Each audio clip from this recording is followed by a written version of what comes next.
واقعہ کربلا اس سے ریلیٹڈ نہیں ہے کہ جی ان کے اوپر پانی بند ہو گیا، ان کے اوپر ظلم ہوا، کتنے بندے شہید ہوئے، یہ سیکنڈری چیز ہے. اصل چیز ہے کربلا ہوئی کیوں نبی علیہ السلام کی محنت کو 50 سال کے اندر اس لیول تک پہنچا دیا گیا کہ ہزاروں صحابہ زندہ ہیں اور نبی صلی اللہ علیہ وآلہ وسلم کی پوری اولاد ذبح کر دی جاتی ہے. ہم تو یہ کہہ نہیں رہے کہ کیسے ذبح کیا انہوں نے، آری چلائی تھی یا تلوار چلائی تھی، یہ تو واقعہ کربلا تو سب کو پتہ ہے، ان کی شہادت بھی سب کو پتہ ہے. جامعہ ترمذی میں حدیث ہے حسن و حسین جنتی نوجوانوں کے سردار ہیں اور ان کی والدہ جو ہے وہ جنتی عورتوں کی سردار ہیں. اور المستدل حاکم میں حدیث ہے حسن و حسین جنتی نوجوانوں کے سردار ہیں اور ان کے والد ان سے بھی بہتر ہیں. تو یہ تو ڈیفینٹ حدیثیں ہیں، یہ تاریخ تو نہیں ہے، نبی علیہ السلام کے فرامین ہیں. تو ان کی موجودگی میں ان کے ساتھ یہ کچھ کیا جائے تو ہم نٹی گریٹیز میں نہیں پڑھتے، ہم اس تھیم کے اوپر کہ یہ کون سی چیز تھی جس نے خلافت راشدہ کو ملوکیت میں بدل دیا، ہم اس تھیم کے اوپر بات کرتے ہیں. ہم کہتے ہیں چھوڑ دیں، بندے ہندے چھوڑیں. الٹیمیٹلی کیا نکلا ہے، کس کی وجہ سے ہوا ہے، وہ تو احادیث کی کتابوں میں موجود ہے. ہم کب کہہ رہے ہیں خفیہ کیمرے لگا گئے جی کس نے گولی پہلا تیر کس نے چلایا، یہ وہ ہم تو بتا رہے کس کے دور حکومت میں ہوا اور ان کا اپنا کردار کیا تھا، اس کو کس طریقے سے لا کے تخت پہ بٹھایا گیا. وہ ساری کی ساری چیزیں تو سامنے ہیں، وہ تاریخ کی کتابیں نہیں ہیں، حدیث کی کتابیں ہیں. اگر آپ کہتے ہیں کہ بخاری مسلم سے ہم نے صرف رفع الیدین کی حدیثیں لینی ہیں یا ایمانیات کی حدیثیں لینی ہیں اور باقی جو بخاری اور مسلم میں آل امیہ کی بدماشیوں کو ننگا کیا گیا ہے وہ ہم نے نہیں لینی ہے، تو سر پھر آپ اپنے آپ کو کلیئر کٹ، پھر ہم آپ سے واقعہ کربلا نہیں ڈسکس کریں گے، حجیت حدیث میں بات کریں گے. آپ کو اپنے آپ کو منکرین حدیث کہنا پڑے گا. یہ آپ اسکروٹنگ کیسے کریں گے؟ اس سے بڑی بات مجھے یہ بتائیں کہ عظمت صحابہ بڑی چیز ہے یا عظمت محمد رسول اللہ صلی اللہ علیہ وآلہ وسلم؟ تو بریلوی یہی تو رونا رو رہے ہیں، وہ کہہ رہے ہیں جی قرآن میں تھوڑی آیات ہیں. آپ پھر مڑ مڑ کے پڑھتے ہیں قل انما انا بشر مثلکم، اس میں تو نبی علیہ السلام کی تنقیص ہو رہی ہے. تو ہم ان کو کیا کہتے ہیں کہ تنقیص مقصد نہیں، نعوذ باللہ، نہ ہو رہی ہے. آپ افضل البشر ہیں لیکن آپ کی سپیشیز بشر ہے، یہ ہم اپنا عقیدہ سمجھتے ہیں، وہ اس کو تنقیص شمار کرتے ہیں. تو پھر اس وقت آپ بھی بریلویوں کی بات مان کے تو یہ آیات پڑھنا چھوڑ دیا کریں. آپ کہتے ہیں نہیں آیات ہے کیوں نہ بیان کریں، تو ہم بھی کہتے ہیں احادیث ہے کیوں نہ بیان کریں. کہ صحیح بخاری میں حدیث ہے 2812 عمار کو ایک باغی جماعت قتل کرے گی، وہ جماعت دوزخ کی طرف بلا رہی ہوگی اور عمار ان کو اللہ اور جنت کی طرف بلا رہا ہوگا. اب اس کے نرغے میں جو آتا ہے وہ آئے، میں اپنے نبی سے ٹکر لے لوں آپ لوگوں کے منہ کا خیال رکھتے ہوئے کہ میں نبی علیہ السلام کو کہوں کہ آپ نے کیوں ایسی بات کر دی کہ مولا علی کے مخالفین کو آپ نے دوزخ کی طرف بلانے والی جماعت کہہ دیا. تو لیں آپ ٹکر، جائیں سیدھا دوزخ میں. اور تھوڑی جرت کریں، آپ یہ کہا کریں کہ اے اللہ، اپنے لیے کہا کریں کہ اللہ تعالیٰ آپ کا حشر یزید اور یزید کے آباء و اجداد کے ساتھ کرے اور اس کی اولاد کے ساتھ. ہم کہتے ہیں کہ اللہ تعالیٰ ہمارا حشر جو ہے وہ مولا حسن حسین، مولا علی علیہم السلام اجمعین اور اہل بیت کے ساتھ کرے، آمین. اور آپ میں تو اتنی جرت نہیں آپ یہ بات بھی کر سکیں کیونکہ ان کو پتہ ہے. تو نبی علیہ السلام کی احادیث کو بیان کرنے کو یہ سمجھتے ہیں کہ جی اس سے مصیبت کھڑی ہو جائے گی، تو اپنے آپ کو منکرین حدیث ڈکلیئر کریں. پھر حجیت حدیث کا مقدمہ ڈسکس ہوگا، پھر کربلا نہیں ڈسکس ہوگی. اور یہ ٹی وی پہ بھی آ کے مولوی بیٹھے ہوتے ہیں، سنیوں کے بھی شیعوں کے بھی، مڑ مڑ کے جی وہ یزید نے یہ کر دیا. وہ یزید نے کیا کیا ہے یار؟ وہ تو سسٹم کا نمائندہ بن کے آیا جو پیچھے سے خراب تھا. یزید کو لے کے بیٹھے ہیں، یزید یزید یزید یزید. بھائی پیچھے سے معاملہ خراب ہوا. اگر نہیں یقین آتا تو یہ بخاری مسلم کی میں نے آلموسٹ 200 سے زیادہ حدیث مین اسٹریم کی کتابوں سے اکثر بخاری مسلم جمع کیے، پڑھے. اور سر میں نے تو ان کو چیلنج دیا ہے، یہ حدیثیں پڑھ کے نا اپنے ممبروں سے صرف ان حدیثوں کی تشریح اپنی پبلک کے سامنے کر دیں. نہیں کر سکتے تو وہ لعنت کے مستحق تو ہو رہے ہیں حق چھپا کے، اور قیامت دن کے منہ پہ لگام ڈالیے. اور پھر مڑ مڑ کے کہتے ہیں نہیں جی وہ کچھ چیزیں خاص ہوتی ہیں وہ عوام الناس کے سامنے نہیں کرنی چاہیے. وہ صحابہ کرام بھی بعض اوقات ایسی باتیں پبلکلی نہیں کرتے تھے. میں نے اس کے اوپر بڑا ایک میرا کلپ ہے یوٹیوب پہ، مولا علی سے متعلق 5 جھوٹ، تو میں نے کافی ساری چیزیں اس میں ڈسکس کی ہیں. لیکن میں یہ کہتا ہوں کہ اللہ کے بندو، جو چیزیں نبی علیہ السلام نے منع کی ہیں بیان کرنے سے وہ تو ہم ڈسکس کر بھی نہیں رہے. میں نے آج تک آپ کو منافقین کے نام بتائے؟ آپ نے حذیفہ ابن یمان کو بتایا تھے نا آپ صلی اللہ علیہ وآلہ وسلم نے, صحیح بخاری میں آتا ہے. تو میں نے آپ کو بتایا, آپ رازدار رسول تھے, وہ ختم ہوگی بات. میں نے کبھی ڈسکس کی ہے؟ اگرچہ میں نے صحیح مسلم کی حدیث 7035 نمبر ڈسکس کی ہے کہ نبی علیہ السلام نے فرمایا میرے صحابہ میں 12 منافق ہیں, وہ کبھی بھی جنت میں داخل نہیں ہوں گے یہاں تک کہ سوئی کی ناکے سے اونٹ نہ گزر جائے, اور ان میں سے 8 ایسا ہے جس کی کمر پہ دوبیلا پھوڑا نکلے گا. میں نے آج تک آپ کو بتایا کہ کس کس کی کمر پہ دوبیلا پھوڑا نکلا اور اس کی موت اسی پھوڑے میں ہوئی ہے, بتایا؟ تو میں تو وہ چیزیں ڈسکس بھی نہیں کر رہا, میں وہ چیزیں ڈسکس کر رہا ہوں جو نبی علیہ السلام نے علامات النبوہ میں بتائی ہیں. یہ امام بخاری حدیث نبوت کی دلیل کے چیپٹر میں لے کے آئے ہیں, اور امام بہقی نے 3500 احادیث پر مشتمل ایک کتاب لکھی ہے دلائل النبوہ, کہ ہم نبی صلی اللہ علیہ وسلم کو نبی کیوں مانتے ہیں, اس کے اوپر. اور اس میں یہ ساری حدیثیں عمار ابن یاسر کے قتل والی لے کے آئے ہیں, بتانے کے لیے کہ دیکھیں ہمارے نبی علیہ السلام کی نبوت کی دلیل ہے کہ آپ نے اپنی وفات کے آلموسٹ 30 سال کے بعد ہونے والے واقعے کو پہلے ہی بتا دیا. یہ حدیثیں چھپانے والی نہیں, بیان کرنے والی ہیں, علامات النبوہ کی حدیثیں. آپ کہتے ہیں چھپائیں, اگر کوئی حدیث دنیا میں نہیں چھپائی جا سکتی نا تو علامات النبوہ والی حدیث ہے, کیونکہ وہ تو نبی صلی اللہ علیہ وسلم کی نبوت کو جسٹیفائی کرتی ہے.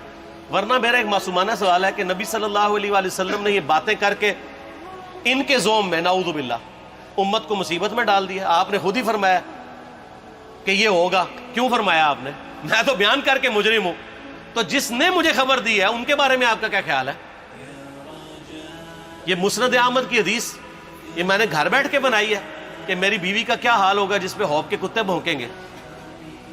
تو سیدہ عائشہ سے مجھ سے زیادہ نبی علیہ السلام کو محبت تھی, لیکن آپ اللہ کے پیغمبر تھے, آپ نے اپنے گھر کی خبر بھی نہیں چھپائی, بتا دی کہ یہ ہوگا. اور اس سے بڑھ کے آپ صحیح بخاری میں دیکھیں عمار ابن یاسر کا خطبہ ہے. میں نے یہ سارا, پریشان نہیں ہونا, یہ ریسرچ پیپر میں سارا کچھ موجود ہے, اور کوئی چیز بھی ایسی نہیں جو اس میں سکپ ہو.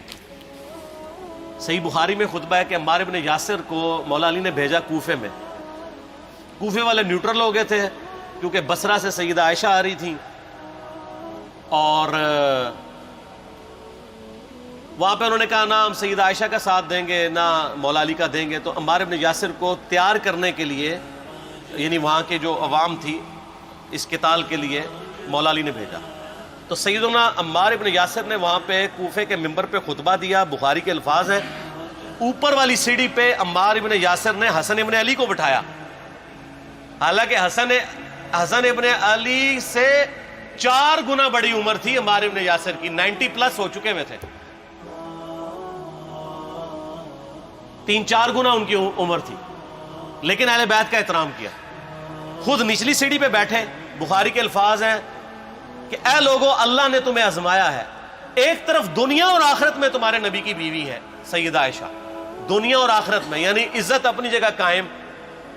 یہاں لوگ سمجھتے ہیں کسی کی غلطی آ گئی تو پتہ نہیں کیا ہو گیا, وہ یار اس کا مرتبہ اپنی جگہ ہے, غلطی اپنی جگہ ہے, پیغمبر نہیں ہے وہ. اور دوسری طرف علی ابن ابی طالب ہے. اللہ اب دیکھے گا تم عائشہ کی اطاعت کرتے ہو یا اللہ کی, علی کی نہیں اللہ کی. کیوں؟ یا ایھا الذین آمنوا اطیعوا اللہ و اطیعوا الرسول و اولی الامر منکم. ان کا اولو الامر مولا علی ہیں, ان کی اطاعت واجب ہے. یہ اللہ نے آزمایا ہے کہ اللہ کی اطاعت کرتے ہو یا عائشہ کی. اور آپ حیران ہوں گے, یہ حدیث امام بخاری حضرت عائشہ کی فضیلت والے چیپٹر میں لے کے آئے ہیں. اگر امام بخاری مشورہ کر لیتے نا ناسبیوں سے تو انہوں نے کہا تھا سر آخری صحیح رکھو, پچھلا رہن دو,